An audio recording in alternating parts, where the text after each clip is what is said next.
Margaret Hayes had been a nurse for 32 years. At 58, she had seen countless patients come and go through the doors of Riverside Medical Center, but there was something different about the man in room 407.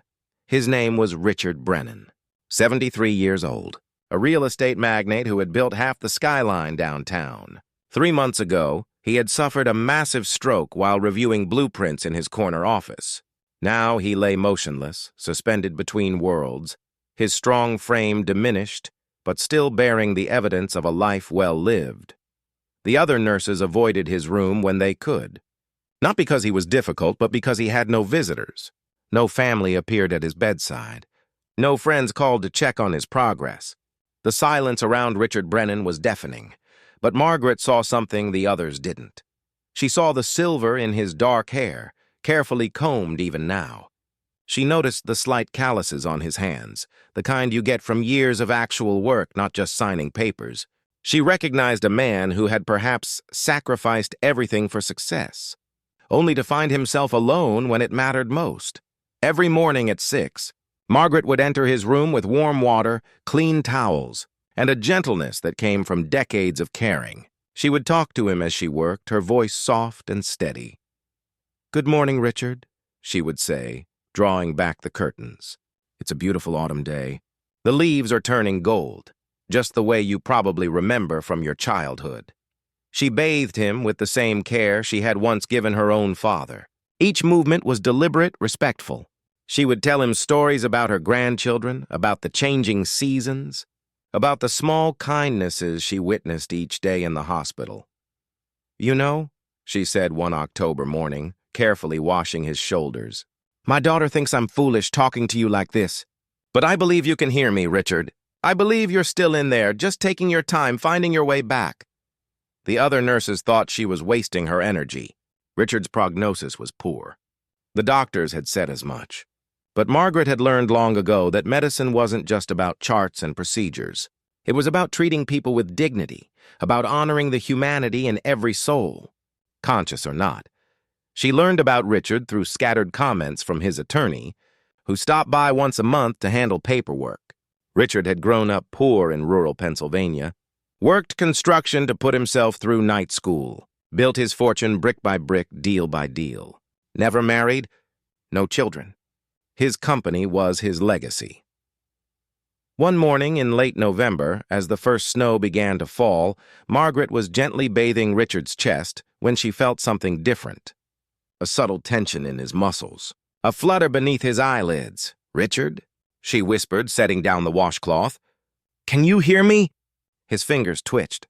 Then, slowly, like a man surfacing from deep water, his eyes began to open. They were brown, she noticed. Deep brown, filled with confusion and something else. Recognition, perhaps. "Easy now," Margaret said softly, pressing the call button. "You're safe. You're in the hospital. You've been asleep for quite a while." His mouth moved, trying to form words. Margaret gently touched his hand. "Don't try to talk yet. Just rest. I'm here. I'm not going anywhere." The room filled with doctors and specialists, all amazed at his awakening. It was rare, they said. Remarkable. But through all the commotion, Richard's eyes kept finding Margaret, as if she were the only solid thing in a spinning world. The weeks that followed were filled with rehabilitation. Speech therapy, physical therapy. Slowly, Richard began to piece together the lost months. And through it all, Margaret was there, still working her regular shifts, still checking on him, still treating him with that same quiet dignity. One evening, as winter settled in around the hospital, Richard finally spoke what had been in his heart. "You bathed me," he said, his voice still weak but clear.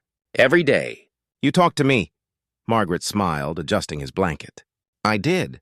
"Why?" he asked. "You knew who I was. You knew I had money. But you never treated me like that mattered." Margaret sat down in the chair beside his bed, the same chair where she had spent so many hours. "Because money doesn't make you human, Richard. Your humanity does. And everyone deserves to be treated with kindness, especially when they're vulnerable." Tears gathered in Richard's eyes. "I have spent my entire life building things, buildings, businesses, but I never built anything that mattered. I never built connections. I never built love. It's never too late, Margaret said gently. You're still here. You still have time. And he did use that time. When Richard was finally discharged, he didn't return to his penthouse apartment. He sold his company and most of his properties. He established a foundation to support hospice care and programs for isolated elderly people. He volunteered at the hospital, talking to patients who had no visitors, just as Margaret had talked to him. But more than that, Richard and Margaret became friends. Real friends. They would have coffee together in the hospital cafeteria, sharing stories and laughter. He attended her granddaughter's graduation. She helped him reconnect with distant cousins he had lost touch with decades ago. Years later, when someone asked Richard what had changed his life, he would smile and say, "A nurse named Margaret Hayes showed me that the measure of our wealth isn't in what we accumulate, but in how we treat others when no one is watching. She bathed me with kindness when I couldn't repay her.